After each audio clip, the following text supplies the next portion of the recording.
Welcome. Look who's back. Bill Woohoo! Barney's back. The man, the myth, the legend. He's been on vacation, but he is back and he is with us. I want to thank you all for joining us today. It's been just an incredible day already watching Justin over at Catalina and Captain Al Clowers out at Otay Reservoir fishing live on our show. Justin's already got a nice halibut, about a 12-pound halibut. He just caught a little baby yellowtail and lots of calico bass. Fishing at Catalina is pretty dang good right now. They're making a short move. Bill and I are watching them in the background. If something exciting happens, we'll pull them up on the screen and go to the live fishing. But really, what we want to know, Bill, is what's going on? How was Mexico? How was the East Cape? How's life? How's surf fishing? You got a lot to fill us in on. You've been a busy little boy. It was wonderful, Dave. It was great being down in your neighborhood down there. And although I didn't have a chance to check in on Marley, I'm sure he was doing good. Yeah, well, I But went to California while you came to Mexico. that's right. Talking about a switcheroo. But yeah, it was absolutely beautiful down there. We stayed at Hotel de Palmas Cortez Hotel, and just beautiful there. It was probably, I'd say, 90 during the day and maybe 70 at night. And there's not a lot of folks down there this time of year. Of course, as you know, a lot of the Canadians and Americans who are the snowbirds leave because it starts getting warm down there this time of year. And of course, the economy has slowed down. So it was really wonderful. Probably the hotel was maybe a quarter way full and hardly anybody around. You go out to dinner, and a couple of times went out to dinner. We're the only ones in the restaurant. So I kind of felt bad for the restaurants, but beautiful conditions, light breezes. We had a little bit of wind a couple of the afternoons, which was really nice because, as you know, down there, it cools things off enough to make it legitimate to hang around on the beach or at the bar as we did most of the time. And then really good fishing. There was excellent fishing offshore on pongas and the cruisers. They were going about 30 miles out looking for pods of dolphin or porpoise jumping around out there and then catching tuna off of those. Many of the boats would limit every day. They weren't big tuna. They were like those 8 to maybe 20 pounders. But as you know, Dave, if you bring a couple of those in and eat them at night for sushi or sashimi or braise them, oh my God, they're delicious. So good tuna fishing. We had some good fishing from the beach. We had Dorado from the beach. We had yellowtail from the beach. We had lots of grouper from the beach. I think the biggest grouper I caught was maybe about 12 to 15 pounds from the beach. And then the other stuff was smaller. And then really, really good roosterfish fishing. There was excellent morning roosterfish fishing. There was excellent evening. Those were when you'd see the most. And then one of the biggest roosters we caught, like I told you a few minutes ago, over 40 pounds, was from the beach around noontime. So, and those roosters, they were going after the top water poppers. There was a couple of guys out there in every single day in kayaks fishing those. That was doing really good. There was guys using live sardinia that was working well. Those had caught both the yellowtail and the dorado. So that was good. And then Castmasters, crocodiles, hard baits like battle stars, rapalas, all of those things were working in the surf for the rooster. And those of you who watched some of that video I did of the morning where they would throw the bait out, didn't do any evening bait out, but man, the ocean, Dave, I mean, it just came alive. I mean, you wouldn't want to be swimming out there in that stuff. There were 30, 40, 50 boils going on at once. So some really, really good fishing, both from the beach and in the boats down there right now.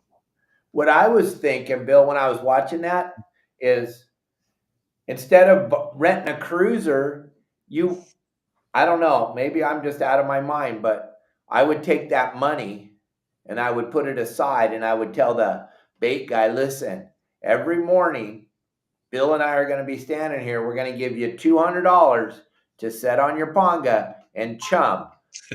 Really? I'm not going out. Everything that I saw jumping around right there, those guys are driving 30, 40 miles out in the middle of the ocean for maybe a chance to catch one. They're right there. in 6, 7 feet of water, millions and millions of fish. Personally, that's what I would do. If I was there and I saw that, I'd go, okay, stop, time out.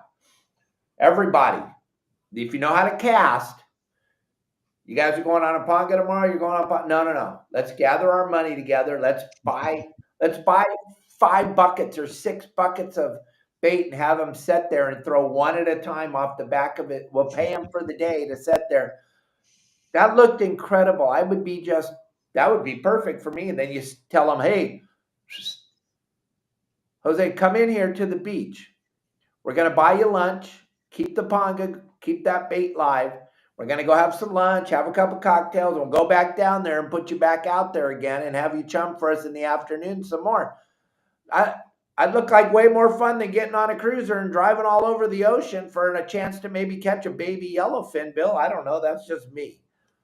Dave, I mean, exactly. Like you could put your chair right down on the edge of the water. And the other thing is like the bar is all of like 3-minute walk back for a pina colada to cool you off between fish. So it's just amazing. And as you know, Dave, there's times where we go down there and we fish and the bait's really hard to catch. And you'll spend $40 for maybe like 15 pieces of bait. Right now, there's all of this Sardinia down there. And like those bait guys, they would come in, they would fill up the cruisers in the morning. And you know how they like fill the bottom of the ponga with water and then they've got all the bait in there. When they would fill up the boats, they would be left with like 10 to 15 scoops of bait left. And the guys coming in were saying, oh, we bought all this bait. We got like one boat had 20 yellowfin tuna, and they come back in and the guy had like 4 or 5 scoops of bait left over, which they don't keep in the cruisers. They just throw it out. So the amount of bait on the inside was phenomenal. And like as long as it was relatively glassy, you could throw out bait and they would be boiling basically most of the day. And from the beach, yellowtail dorado, roosters, of course, and all the bottom fish. So these guys were going out 30 miles to get the tuna, those little tuna. But really, when they came in, we had better fish stories all day long. Yeah, than they had for an hour or two when they're on the fish, and they're going out, they're going out 2-hour cruise to get out to where the fish are and then getting hammered in the wind on the way back. So it was really phenomenal. No, thank you for that. I would definitely be all over that inshore fishing. It's just the problem is most people don't know how to fish and they don't want to learn how to fish. So they'd rather sit there on a cruiser and troll. But gang, I got a huge announcement. I just got while this is all going on, my sister is good friends of the artist Wyland. And Wyland pretty much has painted my life. I've been following Wyland for a very long time, and he has pretty much painted my life. And him and I had a phenomenal conversation today. And on the 30th, he is going to join us on the podcast, Friday, May 30th. Wyland, the most renowned artist of marine life in the world. Wyland is the man. He's got studios all over the world. He's going to join us live from his studio in Florida. It's a big deal, Bill. This is a big deal. I'm super excited because of my sister Donna being the great person she is. She hooked me up with Wyland, and Wyland's going to join us for the whole hour on the 30th of May. This is a big deal, gang, for me. I feel like this guy's painted my life. I don't know about you, Bill, but whenever I look at all those phenomenal seascapes that he paints, I'm just like, that's me. I've been there.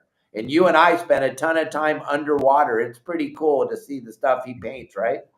It is so cool. And like I have known Wyland and his art since he painted the Long Beach Civic Center like forever ago. I mean, 40 years ago, maybe or so.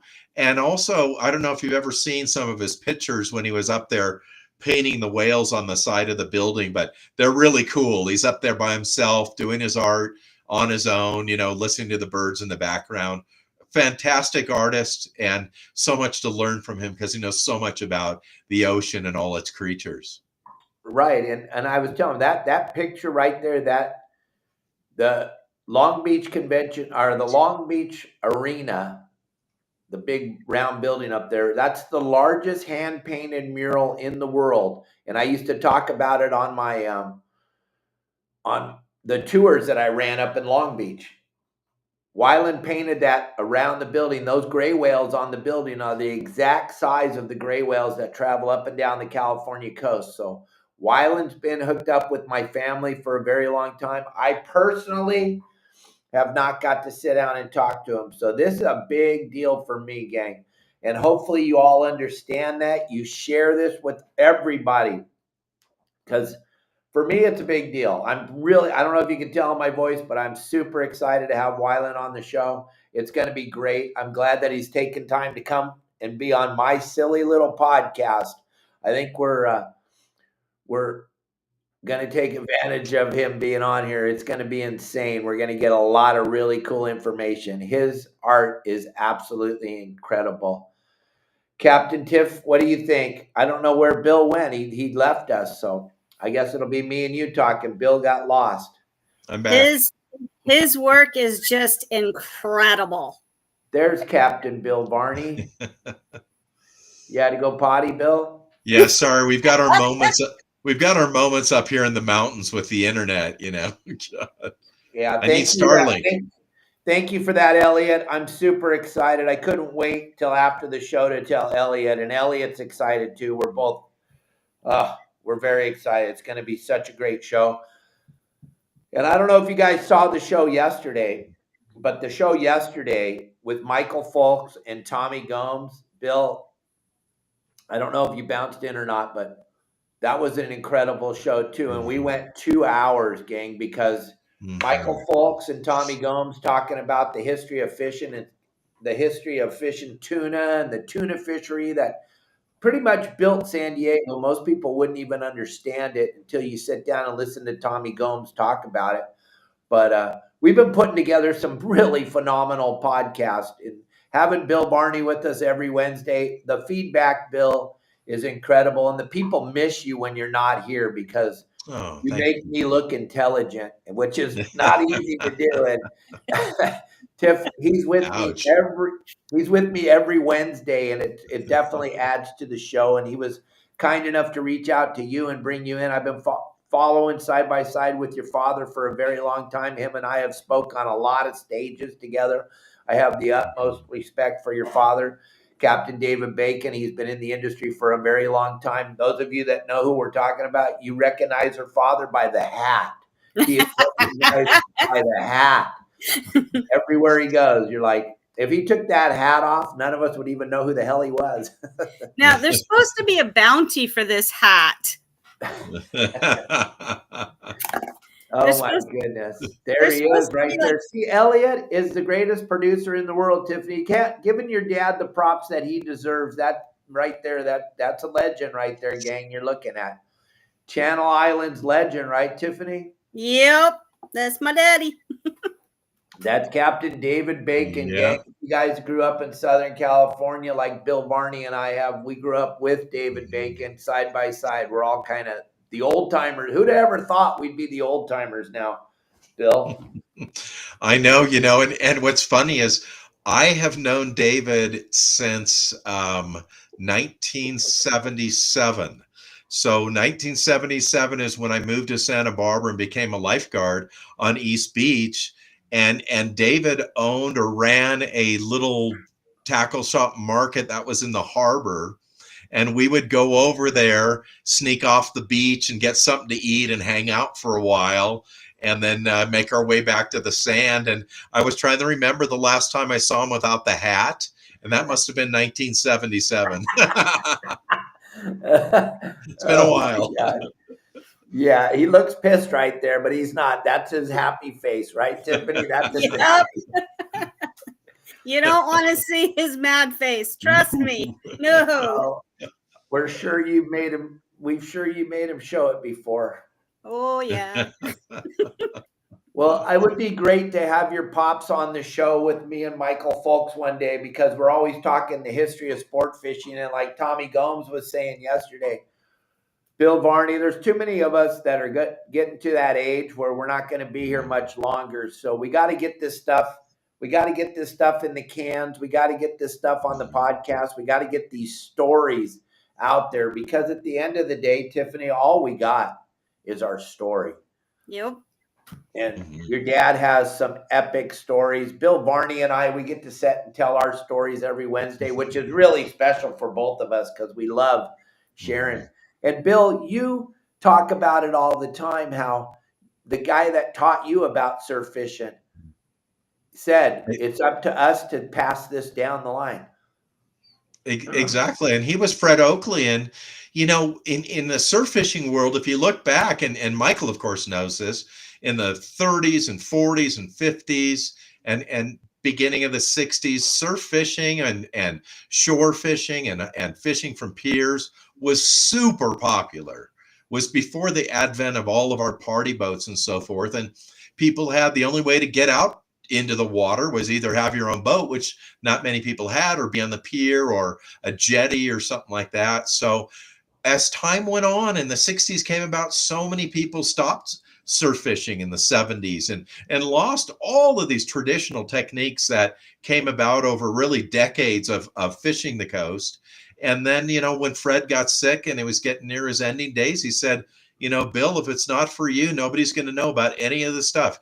Get out and try to teach people as much as you know before you're gone too. And so you see the pictures, Tiffany, that Elliot's throwing up on the screen. I got the greatest producer in the world. Thank you, Elliot. I don't deserve you, so I appreciate everything you do for me. But what he's showing you is our website, gang. And our community on the website is second to none, because what we do not allow, Tiffany, on our website is any negativity in any way, shape, or form. So, yeah, it's a pay site, gang, because that's how you can control the negative. Yep. By making them pay. There's no one's going to pay to come on there and share negativity. But if they did, they would just be banned completely. Just like on this show, when you bring up some negative, we just delete it right away. That was Don Hansen Day, Bill. We missed you, buddy. Everybody was asking. And I'm like, he's in Mexico right now. He's going to the East Cape today, guys. He's going to the East Cape. But we had such a special day on Don Hansen Day. And I'm just, at this point in my life where I'm at today, I'm just so blessed to be surrounded by great people like Bill Varney and your father, David Bacon, and Michael Folks, and Tim Ekstrom, and Roy Rose, and Tommy Gomes, and these guys that I can call real friends, pick up the telephone and call them up and talk to them. And I'm just trying to pass on our legacy that our fathers and the people came before us. And that's what we do at the website, gang. We try to share what we're doing on the water on a daily basis and make it as positive as we possibly can. Tiffany, you and your father do a ton of stuff for kids, and that's what Bill and I talk about it all the time. It's about giving back to the children, right? Absolutely. Absolutely. And that the children are the future of fishing. Mm-hmm. Big time. Bill and I talk about it all the time. The thing that Bill teaches is surf fishing, where you don't need to have a lot of money to go down there and go fishing, right? You just grab your kids, throw them in the back of the car, go down to the beach and let them fling some baits around, Bill. Absolutely. And, you know, the thing about, you know, whether it's on the boat or on the pier or surf fishing, for young kids, there's so much more to do than casting a line. There's, you know, looking for the bait, catching the bait, learning about it. You know, we've often like gone to the beach with a 5-gallon bucket, and although we won't keep the perch, we'll take the kids with us and we'll put 1 or 2 of the perch in a bucket full of water, and the kids can watch them swim around and kind of watch their behavior and then let them go. It's really a great experience for everybody. And of course, with these grunion runs coming up again, and we had such robust grunion runs over the last 2 years. It's amazing how the department is closing things when we've never even seen this many before. It's so great for kids to experience those grunion and learn about their life cycle and see how they can live out of the water and dig themselves into the sand. It's all really exciting for all the kids. Yeah, and as Elliot's flashing all these pictures up on the screen, all this has to do with what we're talking about, gang. And you see so many young people with so many giant smiles on their faces that this is a perfect time. And there's the grunion. That's what you get to witness if you go down to the beaches. But Captain Al Clowers, Bill, I don't know because you were gone a couple of days. He's put together the fishing clinic on the Riviera. You can drop your children off. We got a banner. I'll throw it up on the screen. You can drop your kids off down on Captain Al in the parking lot on Saturday. I believe it's going. Yeah, there's the banner. Thank you, Elliot. And it's children 8 to 16 years of age. It's Captain Al's kids fishing class, and he's going to teach them at the dock for about a half hour, 45 minutes, how to tie their line, how to set everything up, and then he's going to take them out for a couple hours of fishing in the bay and then bring them back in and try to do these classes every Saturday, which I think is a great thing because Donna, my sister, started the kids club down in Dana Point, and it sells out in minutes, gang. In minutes, it's sold out for the whole summer. No one's doing this kind of stuff with kids. I know Jamie Dimon's going to start doing it in Santa Barbara. I know there's somebody's going to start doing it in San Diego. But Donna, my family, cutting edge, jumped on it. Well, now Captain Al, you can go. There's my sister and I at Don Hansen Day. Captain Al's going to be doing this. And the first trip, he's already got 3 children coming. So what he's promising is he's not going to turn down if there's only 3 that he's still going to go, because we can't tell kids, there wasn't enough kids to go. But get your children in on this. Bill Varney and I, Tiffany will tell you too, our dads threw us into this fishing thing. There was no parental guidance. We were little kids, little grommies running all up and down the beaches and on all the sport boats. That was our babysitter. Yep. So don't be afraid to drop your kids off on the boat. First of all, what it's going to do is it's going to teach them how to grow up. There's not going to be any whining and crying. There's not going to be any napkins wiping their tears off. There's going to be growing up going on. And this is what you need. Get them out there, get them growing up a little bit, show them what nature's all about, show them how cool fishing is. It's not a mean time. It's a fun time as a kid. Tiffany, right? How cool was it to grow up with your dad being David Bacon? It was pretty cool, except for, sometimes people get, they get a little crazy on it. That's my dad. And when I sit there and watch them, him sign autographs for people, that was pretty weird for me as a kid. But with the fishing side of things, you had to do it. It, like you said, it makes you grow up. You're different than most kids. It keeps you off the streets, keeps you away from drugs. It's a whole different world. Oh, absolutely. Bill Varney and I will both tell you it saved our lives. Absolutely. Absolutely. And it taught me patience, and it taught me perseverance, because there was a lot of times I wasn't catching fish, and I needed to be patient, and I needed to persevere in order to figure out how to get it done. And once you discover that, you get the first pieces of the puzzle, especially as a child, it leads you right down the road, and you have a passion for fishing for the remainder of your life. And it's just so important to children for them to get off the street and get out and do something. It's exactly like what Duke said when you were interviewing Duke Ekstrom, who said, all these other young adults I met with said, I can't believe you know how to change the oil and go out and go fishing and catch a fish and cook it and eat it. And we don't know how to do that. And you're thinking, these are 20-year-old boys who haven't figured that out yet. So it's really, really great to see all of these programs coming together. And I did see that post from Captain Al, and I put a message on there, and the message was this, and I'll tell everybody this. I have fished with Al. I've been on his beautiful Riviera. It is a perfect platform, not only for the kids, but the way that Al teaches with his patience. He never raises his voice. He gives excellent examples. He's got everything on the boat that the kids need to have to learn. I really suggest, if you have some kids, children, and you want to bring those out, whether they're your own kids or your grandkids or your neighbor's kids, please hook up with Al. There's no better place to learn. The boat is extremely stable inside the bay there. It's super comfortable. There's everything on it, from places for them to sit down, or they even wanted to lie down, they can. And all of the equipment, the bait, everything's there. Please hook up with Al. It's really a great experience for your kids, and it's something I guarantee you they will never forget. Oh, absolutely. Because of Okuma, we're allowed to do the shows on Wednesdays. Plus, Okuma has allowed me so much over my career here fishing. I've been with Okuma for over 20 years as a pro staffer, and now they're a big sponsor of our show. And Okuma makes some of the greatest product. I want to show you this quick video that I have over on the video storage of the Alejos. And check this reel out real quick. I'm going to show this to you guys. Hey guys, this is John Bretza, Director of Product Development for Okuma Fishing Tackle. And what I have here is exciting, new, upgraded Alejos 2-speed reels. For all you tuna guys, bottom fish guys, anybody that wants something that's super durable, heavy duty, but you can fish lighter tackle, this is it. I refer to this as a mini McCarty.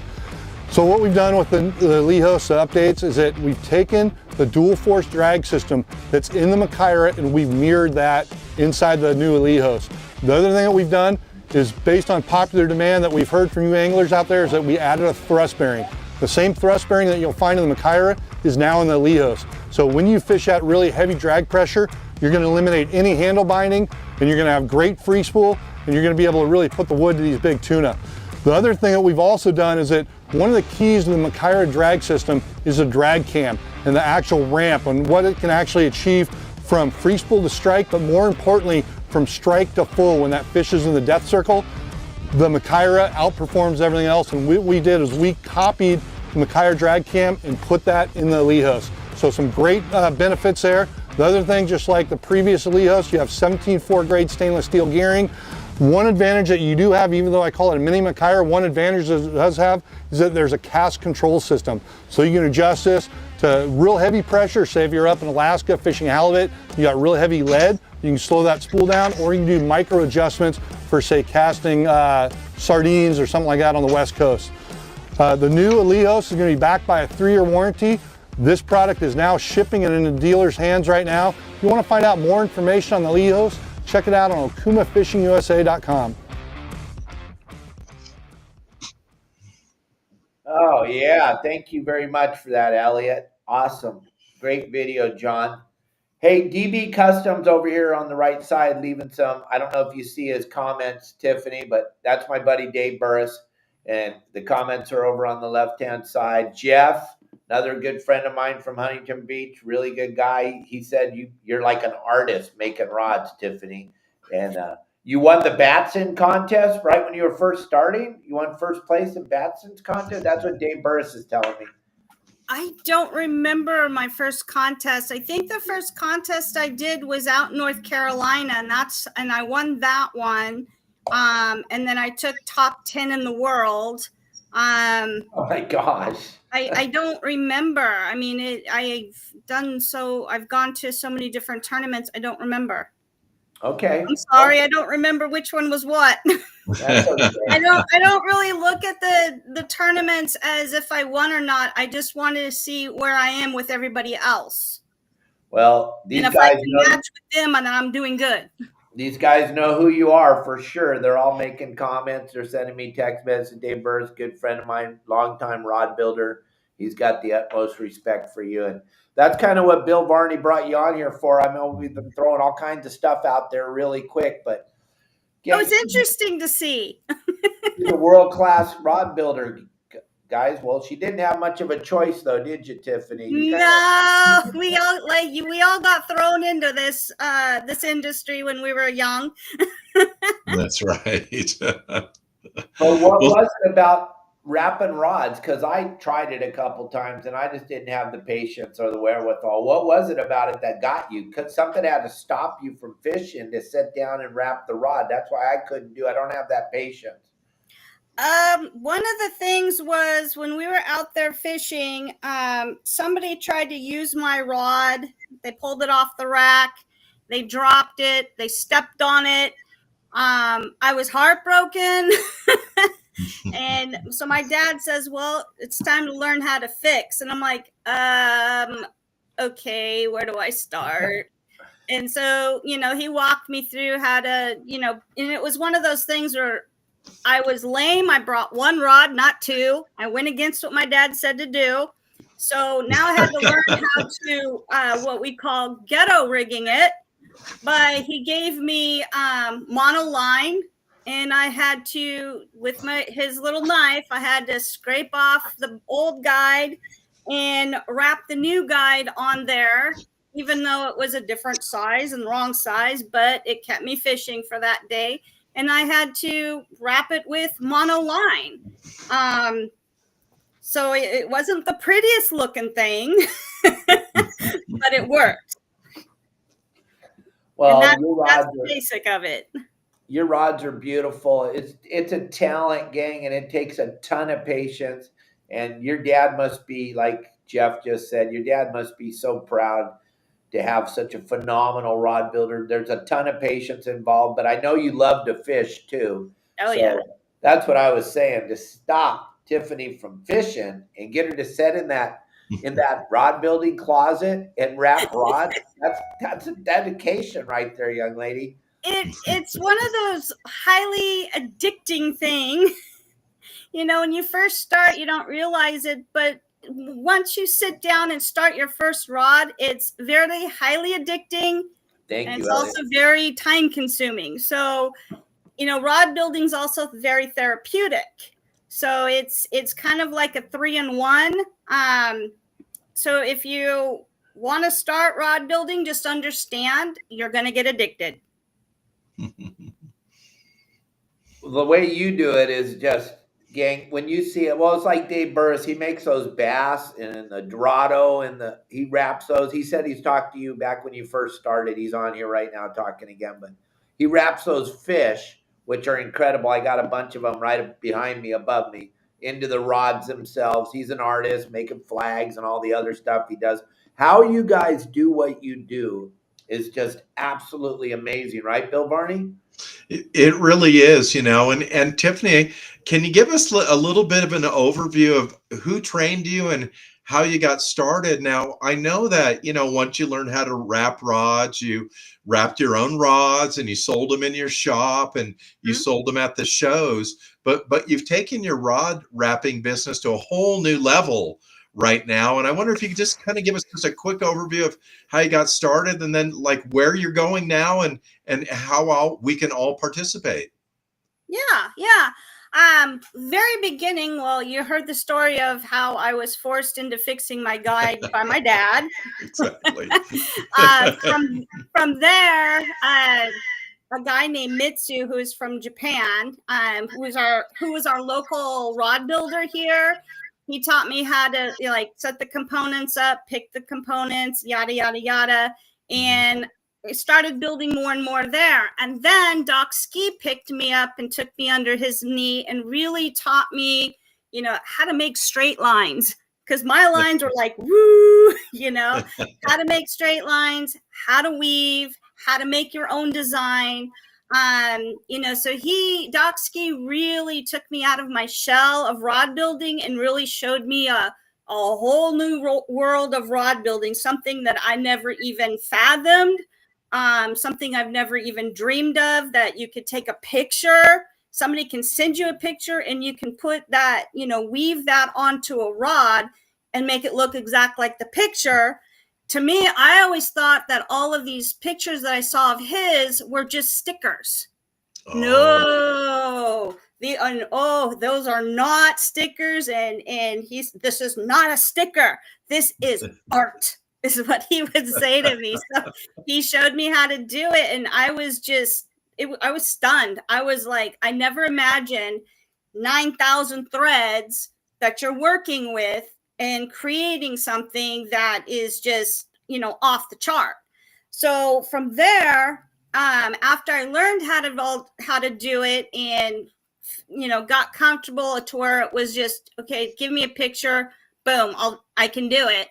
I decided to, I talked to Doc Ski about why don't I teach how to rod build from beginners to intermediates to advanced. And he thought that was the greatest thing. So I said, okay. Back at the time, it was during COVID when I really started thinking about, okay, let's do rod building classes. So before COVID started, we started doing them through the community colleges, in-person classes. Then COVID hit and it was like everything shut down. So there's no classes that we could do. So there was, time period. But then when I saw my kids were still going to school via Zoom, I thought, well, is there a way we could do classes via Zoom through the city college? And they said yes. So we started doing that. And then about a year ago, I decided I want to take it away from the city college and teach it online classes. The reason why I wanted to take it away is because you had to register through the city college to be able to take these classes. Now, if someone was already past the beginning stages, they wouldn't let them take intermediate classes. They had to start from the beginning. So to me, that was a waste of money for them, where they have to do, go through stuff that they've already mastered. And I've seen some of the pictures. I've seen their work. There's no way they should be in the beginning class. So that's why I took it out of the community colleges and started doing online classes on our own.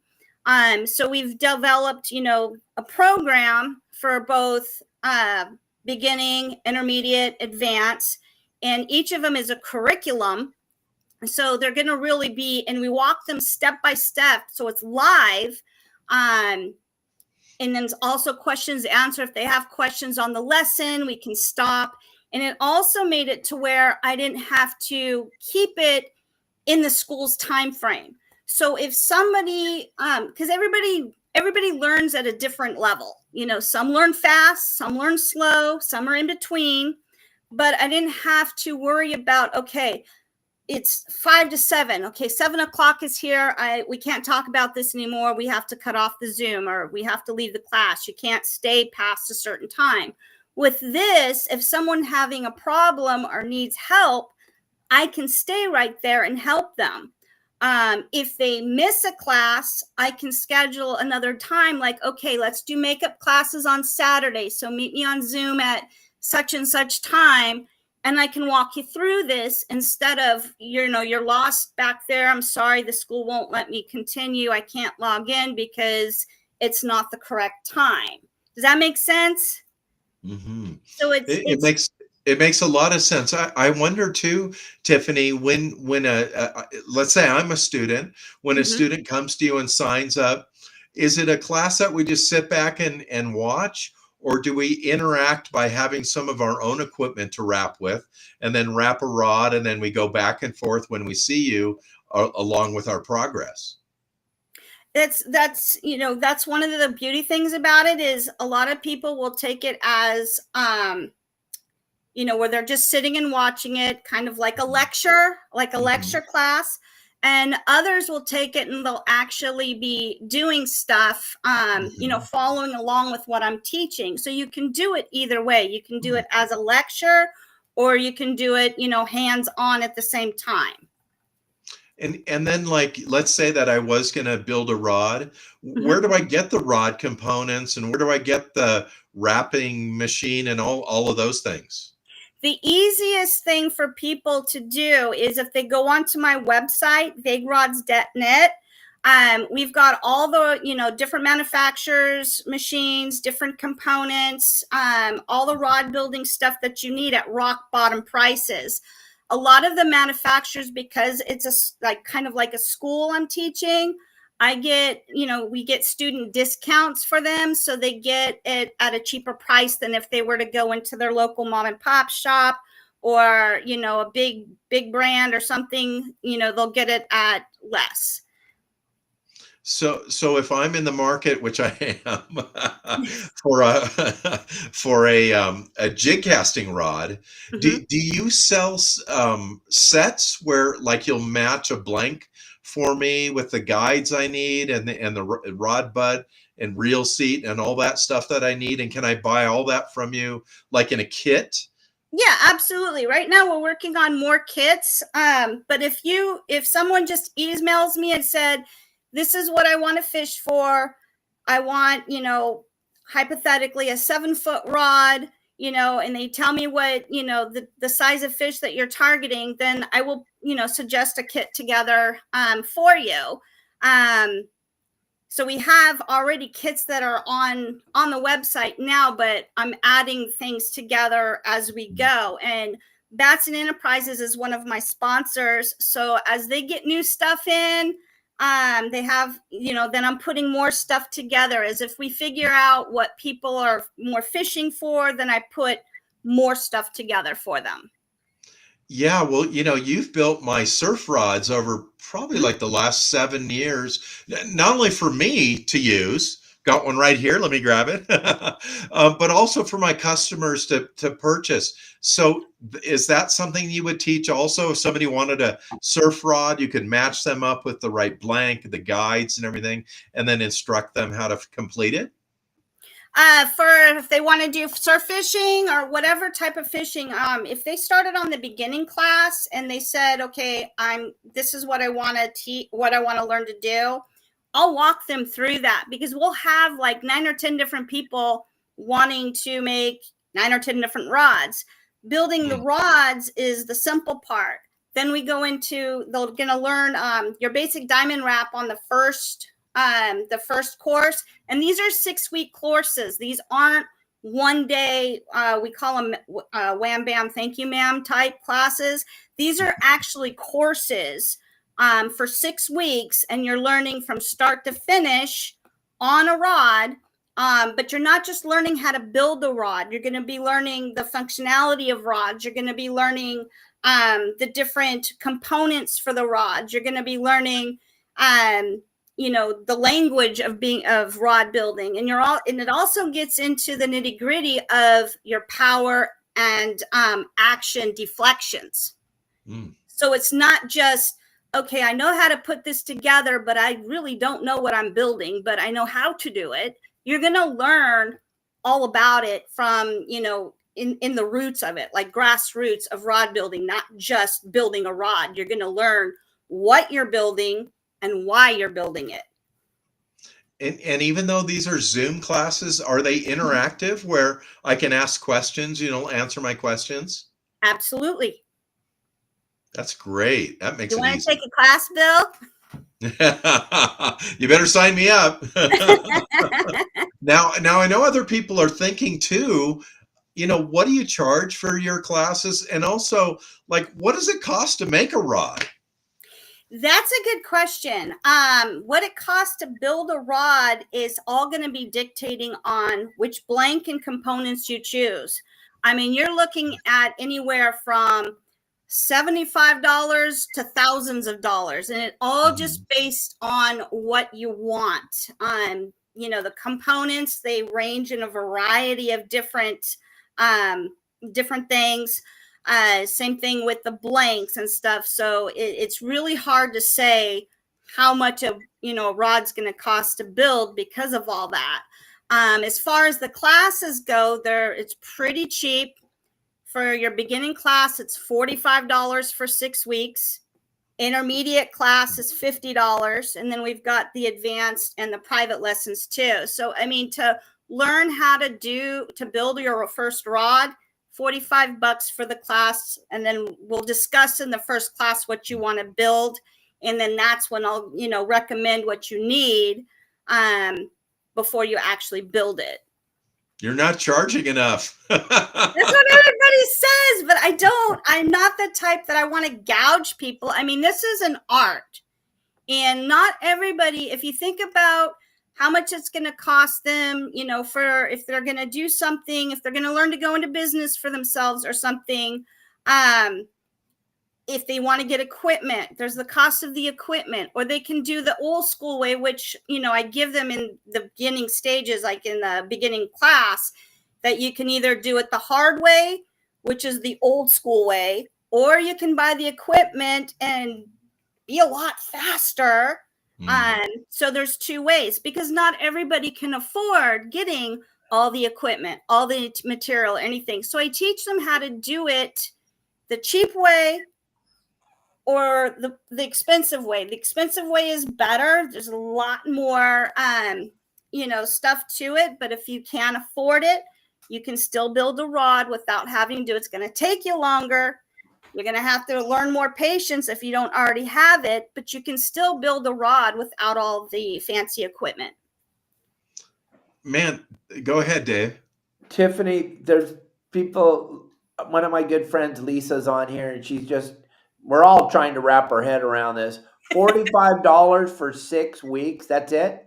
$45 for a 6-week course for the beginning class. Oh my gosh. Yeah, Bill was. You can't get better than that. No. Are you kidding me? I just finally found it.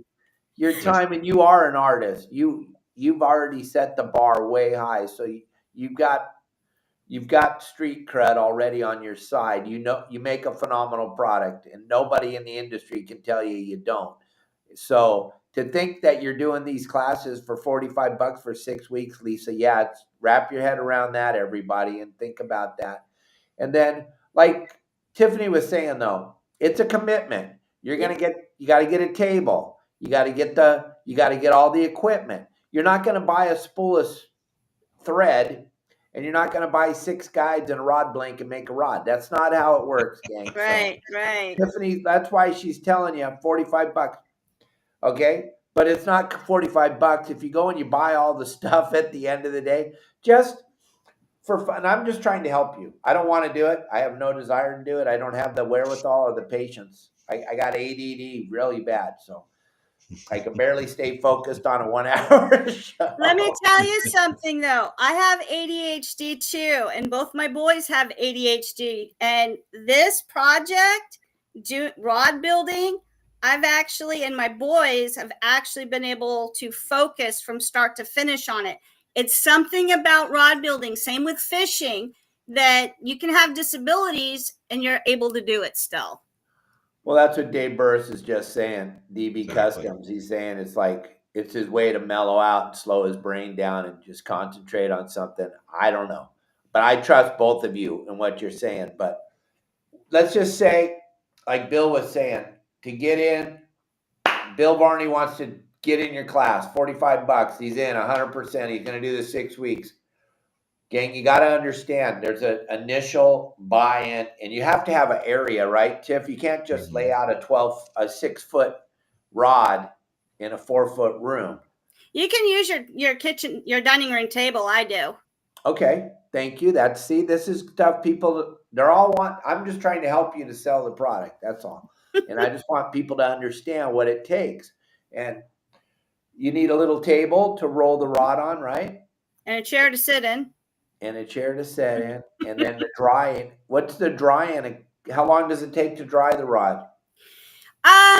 Typically you can dry it overnight, but you want to make sure that you watch for bubbles and pop it. But you're looking at 12 hours of dry time. Okay. And it also depends on the product that you use. So if I get the stuff and I sit down and sign up for Tiffany's class and I do a 6-week, am I going to wrap a rod in 6 weeks? Am I going to wrap one? You will wrap your first rod in 6 weeks. Oh my gosh, Lisa, think about that. How bitchin'. And this is when I learned how to tie flies, because I like to fly fish. And when I learned how to tie flies and then walk into the river and throw my fly in the water and catch a trout on my fly, there was just something inside that went crazy. So it's got to be the same thing when you wrap your own fishing pole, right, Tiffany? Yep. And then you walk on the boat and catch a fish on the rod you wrapped. That's like the most powerful thing, is catching fish on something that you built. It's more meaningful. Mm-hmm.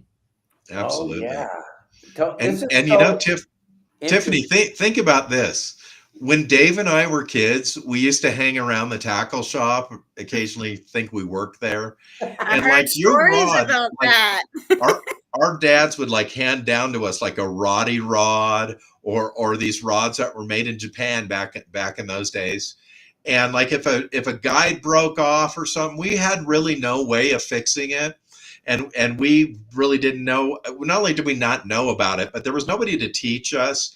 And like we would take our rod to the tackle shop and they would send it off, in my case, to some dude in Lakewood, and the guy would fix it in a few weeks and I'd get it back. Who knows how we did it. And like we would use our mom's nail polish, the clear polish, to try to finish off the job we did. And within like 2 or 3 days out in the water, it would crack and get all funky and stuff. And then like some guy who came into the shop, like he came in with this something he made in his garage, which was this clear stuff that would use to put on the rod and let it dry for 3 days. You have taken all of these components, whether it's the thread, the machine, the blanks, the guides, the finishing, whatever you need for finishing, and you've made that all available to us now that we never had in the past. Dave and I had no idea in the past.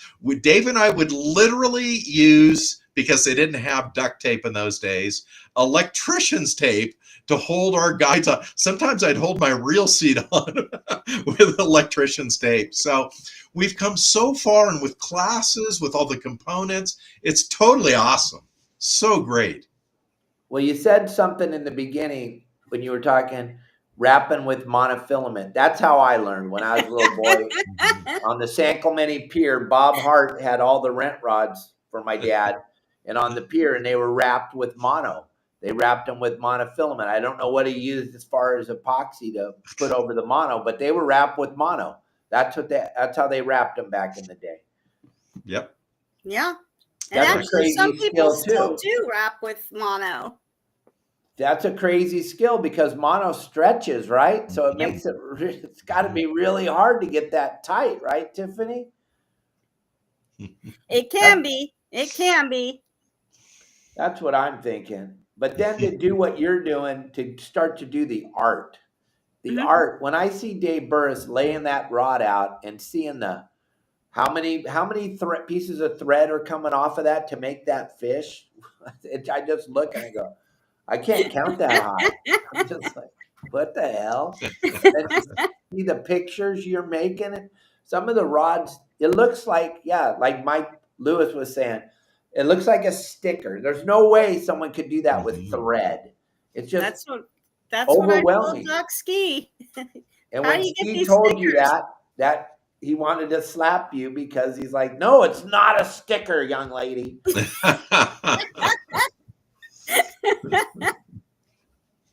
Exactly. Right? And people who don't know Doc Ski, and I just recently saw a picture of you and him on Facebook at a show, a great picture of the two of you, Tiffany. He is, if not the greatest, he is one of the greatest rod builders here on the West Coast. And people I know from Morro Bay to the Mexican border all know him, all respect him, think he's one of the greatest, not only rod builders, but certainly one of the best teachers who's taught you and some other really good rod builders along the coast. So it's really great to see that you're coming out and make this available to people. Yeah, and especially, I mean, for me, because I'm not a fast learner when it comes to certain things like, art and stuff. I really have to see it and kind of it be broken down for me. And that's what I do with my students, is break it down for them too. But he was just phenomenal. I mean, it was like, he made it to where it was like nothing to it. This is how you do it. These are the steps. Don't skip the steps. And he just made it really, really easy. He taught my buddy Dave how to weave too. So the man's a hell of a teacher. That's the thing. Oh, yeah. A lot of people can do some pretty cool stuff, but they can't teach. And for him to break it down and teach people the way he taught, and he still does today, which is pretty amazing for the guy. Oh, yeah. He's been around for a very long time. To take the time and sit down. And then for you, you got kids, you got life, you got things going on. And for you to take the time, Tiff, to sit down and, hey, I'll charge you $45. You get to hang out with me for 6 weeks. What? Yeah. Yep. That's pretty wild. How many nights a week? Right now, I'm doing 3 classes a week. I've got the beginning, intermediates, and advanced. We've got another upcoming class as soon as the beginning class starts or ends. Then we pick up the following week on a new one. So it's like every 6 weeks it's rotating.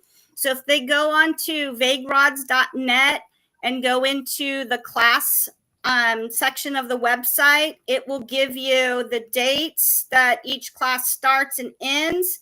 And just know that the next, if you can't make it on that one, the next one will be 6 weeks after. So Tuesdays, Thursdays, and then we also do privates too.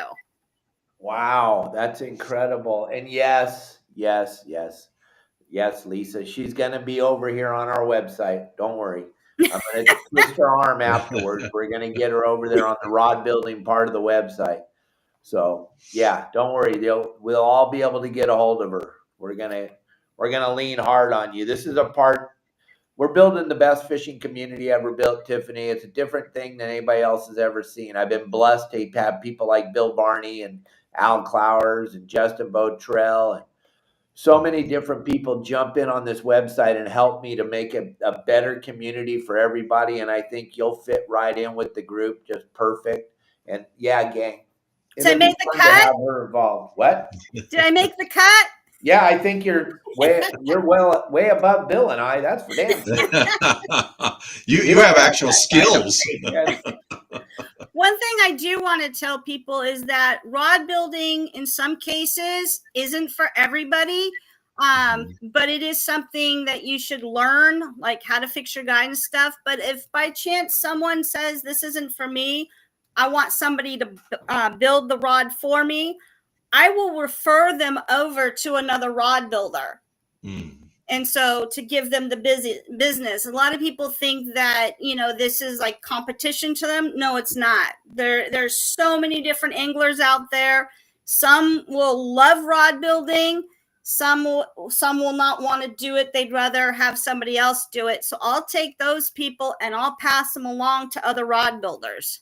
Mm-hmm. Nice. Yeah. I'm going to show you. I got a picture here from my buddy Dave. Just sent me a picture because I asked how many pieces of thread. Tiff, this will be funny for you. You'll be like, yeah, okay, I see that all the time. For those of us that don't know, this is pretty amazing here. I'm just getting the picture downloaded here, so just bear with me for a few seconds, everybody. Now, Tiffany, everybody can find you at vaguerods.net. So VAGUERODS.net. Yes. So get on there, favorite it, so you know where it is. And once again, if you need components, so in other words, like if I lose the tip on my rod, can I get a rod tip from you, from your site? Yeah. If you're a rod builder or just somebody that wants to put, Yep. Look at that, gang. Try to keep track of that. Wow. And that's just one rod being wrapped. And that's an incredible amount of thread, right? I'm sorry, I didn't mean to interrupt you, Bill. Oh, no worries. No, that's okay. I do have a question for you. Hang on a second while I find it here. Is there any other type of like, for example, on your components, is what are your favorite guides? Is Fuji the only guide you use? Does American produce guides? What are some of the different component companies you use? So many different ones. Batson Products, American Tackle, Alps is actually my favorite.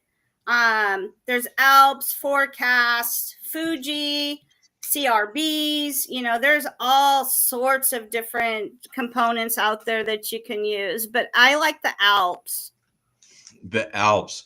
Now we have one of our sponsors of our show, and such a great guy, is Daniel at ReelQuick. Have you ever used his components to set up the reel setup?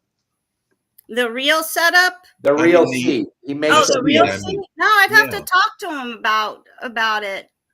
I'm going to show it to you here in just a second. But check out this reel seat. Oh, look at how beautiful that is. That's going to come out as a squid. It's pretty amazing. It's just unbelievable. The amount of stuff Dave Burris does. And Tiff, I know you're doing the same kind of things at a little bit better and a little bit higher level, Dave Burris. I just like to bust your balls. I'm just kidding. Just kidding.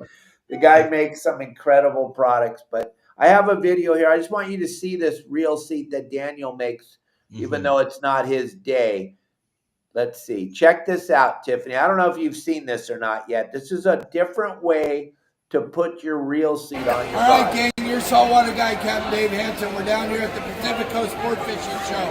And I'm with Daniel Rubin, the creator of the ReelQuick reel seat system. This is an amazing, amazing product. You guys check this out. ReelQuick Fishing is a dovetail connection.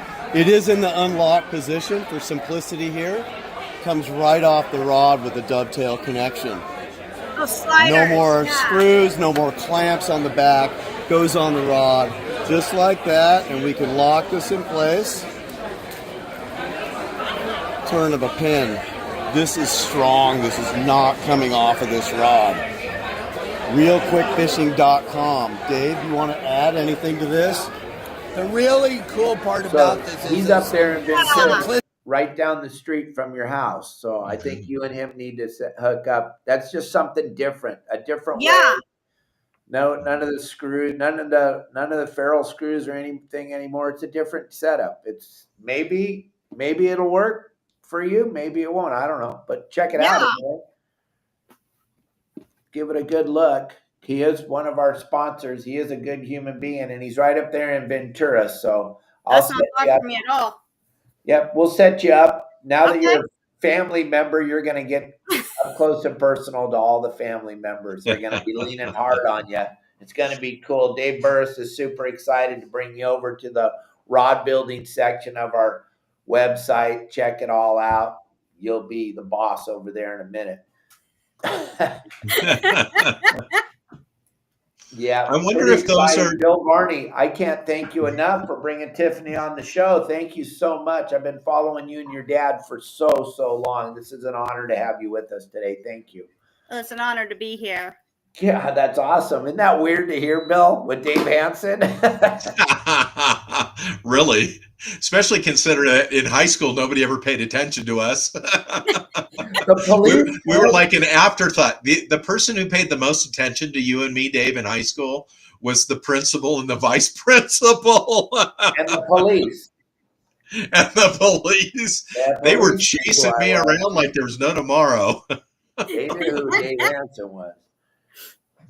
Oh, yeah. Well, this has been a great show. I promised you guys an hour, and we blew through the hour, gang. We're bringing Tiffany back. This isn't the last time you're going to see her on here, and hopefully we can get her pops to come on with Michael Folks, do a little bit of the history of sport fishing. That would be awesome. My dad would love that. Good. Pitching that. He's a guest for sure. Gang, Justin's still over at Catalina. It looks like he's making a short move, so we're going to reset everything. We're going to change the title, and we'll be back live with Justin in just a few minutes. Tiffany, thank you so much for taking a little bit of time out of your busy day. Oh, you're welcome. Thank you for having me. Those of you that didn't find out everything about her, Bill and I are going to put her over on our website, and you'll be able to see everything about her here in a couple of hours, all right? So thank you very much for watching the show today, gang. It's been a crazy day, a lot of stuff going on, and then we capped it off with Tiffany today. And Dave Burris, thanks for telling me all about Tiffany, because when Dave Burris says you're a hell of a rod wrapper, that means you made the cut. You're at the top of the list. Dave Burris. I miss talking to him. I talked to him when I first, long time ago, and I missed the conversation. So he's going to have to hook up with me on Instagram or something, or text me if he still has my number. I got a new Instagram account, so I've lost all contacts. No, you're going to hook up with it at Your Saltwater Guide, and you're going to go, oh, God damn, I wish you would quit talking to me. Did you want me to send over some pictures for sample examples of things that people could learn how to build, or? Yeah, we're going to jump offline right now, and you and me and Bill are going to have a private conversation and get this all going. Thank you so much, everybody, for watching our show today. Bill Varney, great guest. As usual, you always bring in the best. Thank you so much. Everybody, thanks for watching. We'll see you in a few minutes with our buddy Justin. All right.